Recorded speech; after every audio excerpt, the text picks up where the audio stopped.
పద్మా ఎందుకు ఏడుస్తున్నావు? పద్మా అసలు కాదు, ఏమైంది? ఎందుకు ఏడుస్తున్నావు? ఎవరైనా చూస్తే నేను ఏదో చేసి అనుకుంటారు. ఏమైంది చెప్పు.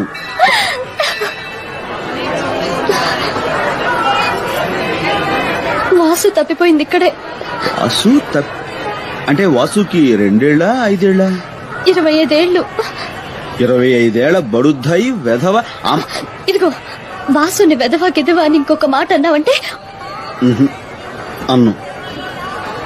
ఇంతకీ వాసు గారు ఎవరు?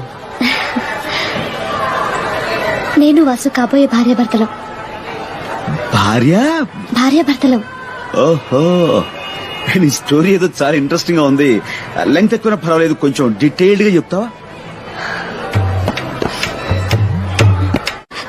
అవును పద్మ, ఆ వాసు నీ నుంచి పారిపోయినప్పుడు, సారీ పాపం తప్పిపోయినప్పుడు అతని దగ్గర నీకు సంబంధించిన ఏమైనా ఉన్నాయా? ఉన్నాయి. నా 7 వారాల నగలు తన దగ్గరే ఉన్నాయి. అనుకున్నాను. పాపం వాటిని మొయ్యలేక ఎన్ని అవస్థలు పడుతున్నాడో ఏమో. పాపం నా కోసం ఎక్కడెక్కడ వెతుకుతున్నాడో ఏమో. అవును పాపం. ఇంకటి పాపం, వాడు నీకు హాతిచ్చేసి నీ 7 వారాల నగలతో ఎప్పుడో ఉడాయించేస్తుంటాడు. ఆయన అలాంటి వెధవతో. ఇదిగో వాసు గురించి ఇంకొక మాట అన్నావంటే.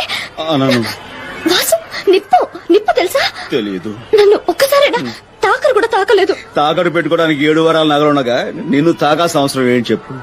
ఏమైనా వాసుగాడి బుర్ర నిన్ను ఎక్కడ కొట్టాలో అక్కడ కొట్టాడు పవిత్ర ప్రేమ మీద. వాడు ఎందుకు వస్తాడు? నా మాట విని నువ్వు మీ ఊరు జంప్ అయిపో. ఇంకా వాడి మీద పిచ్చిపోలేదనుకో, పక్కనే గంగానది ఉంది, అందులో జంప్ అయిపో. నీ బోర్డు సలహా నాకే ఒక్కర్లేదు.